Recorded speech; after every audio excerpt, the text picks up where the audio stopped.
T20 world cup Bangladesh को शिकस्त, Pakistan semifinal में।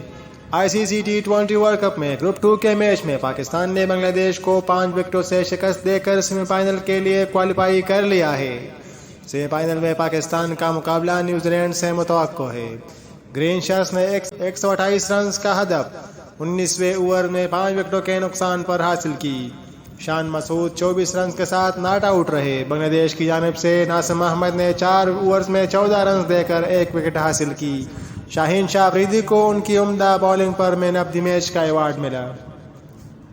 इतवार को एडिलेड में खेले गए मैच में बांग्लादेश ने टॉस जीतकर पहले बैटिंग का फैसला किया था, जो अच्छा साबित न हुआ। बांग्लादेश ने 20 ओवर्स में 8 विकेटों के नुकसान पर 127 रन बनाए।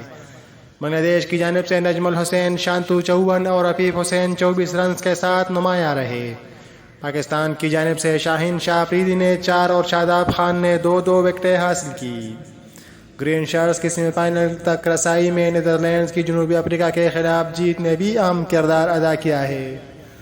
128 रन के ताक़ुब में पाकिस्तानी हिकमत अमली इस दफ़ा भी दिफाई रही। बाबर आजम और मोहम्मद रिजवान बांग्लादेशी बॉलर्स के सामने जद्दोजहद करते दिखाई दिए। पाकिस्तान ने अपने 50 रन 10वीं ओवर में बनाए।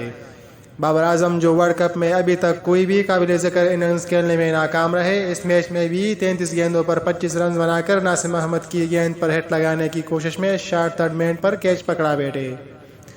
मोहम्मद रिजवान, जिन्हें इब्तिदा में विकेट कीपर नूरुल हसन के कैच छोड़ने की वजह एक और मौका मिला था, अगले ही ओवर्स में इबादत हुसैन की गेंद पर कैच थमा बैठे। उन्होंने 2 चौकों और 1 छक्के की मदद से 32 गेंदों पर 32 रन बनाए। मोहम्मद नवाज, जिन्हें बांग्लादेशी स्पिनर्स की वजह से 1 डाउन भेजा गया था, वो भी जद्दोजहद करते नजर आए। वो 11 गेंदों पर 4 रन बनाकर एक गैर ज़रूरी रन लेने की कोशिश में लटनदाज की उम्दा थ्रो पर रन आउट हुए। वर्ल्ड कप में अपना दूसरा मैच खेलने वाले मोहम्मद हारिस, जिन्होंने जनूबी अफ्रीका के खिलाफ मैच में अपनी जारहाना इनिंग्स से टीम की जीत में अहम किरदार अदा किया था, इस मैच में भी टीम को दबाव से निकालने में कामयाब रहे। उन्होंने 18 गेंदों पर 2 छक्कों और 1 चौके की मदद से 31 रन बनाए और शकीब उल हसन की गेंद पर हिट लगाने की कोशिश में कैच आउट हो गए। हदफ से सिर्फ 2 रन की दूरी पर इफ्तिखार अहमद भी हिट लगाने की कोशिश में कैच आउट हो गए। बांग्लादेश की जानिब से रटनदास और नजमुल हुसैन शांतु ने इनिंग्स का पुरइत्तेमाद आगाज़ किया, लेकिन शाहीन शाह अफरीदी, जो हर मैच के साथ अपने रिदम में वापस आते जा रहे हैं, ने गुज़िश्ता मैच की तरह इब्तिदा में ही विकेट हासिल कर ली। रटनदास ने शाहीन की एक शॉर्ट पिच बॉल पर उन्हें एक शानदार छक्का लगाया, लेकिन सिर्फ 2 गेंदों बाद ही शान मसूद को कैच पकड़ा बैठे। इब्तिदाई नुकसान के बाद सौम्य सरकार मैदान में आए और नजमुल हुसैन के साथ मिलकर अपनी टीम को सहारा दिया।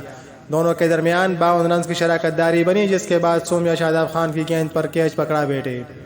इससे अगले ही गेंद पर शादाब ने शकीब उल हसन को भी LBW कर दिया। नजमुल हुसैन शांतु, जिनका इब्तिदा में मोहम्मद वसीम की गेंद पर शादाब खान ने कैच छोड़ दिया था, ने मौका से भरपूर फायदा उठाया और 48 गेंदों पर 7 चौकों की मदद से 54 रन बनाए। उन्हें इफ्तिखार अहमद ने बोल्ड किया। डेथ ओवर्स में पाकिस्तानी पेसर्स उम्दा बॉलिंग की और बांग्लादेशी बल्लेबाजों को खुल कर खेलने का मौका नहीं दिया। शाहीन शाह अफरीदी ने उम्दा बॉलिंग का सिलसिला जारी रखा और राउंड द विकेट आकर अपनी इन स्विंग पर मुसद्दिक हुसैन को बोल्ड कर दिया। उसी ओवर में उन्होंने नूरुल हसन को भी कैच आउट कर दिया। शाहीन की बॉलिंग के आगे बांग्लादेशी टेल एंडर्स बेबस दिखाई दिए। उन्होंने अपने आखिरी ओवर में तस्कीन अहमद को भी कैच आउट कर दिया और यूं मैच में 4 विकेटें हासिल करने में कामयाब रहे। 8वीं आउट होने वाले खिलाड़ी नासिम अहमद थे, जो 7 रन बनाकर हारिस रऊफ की गेंद पर कैच आउट हुए।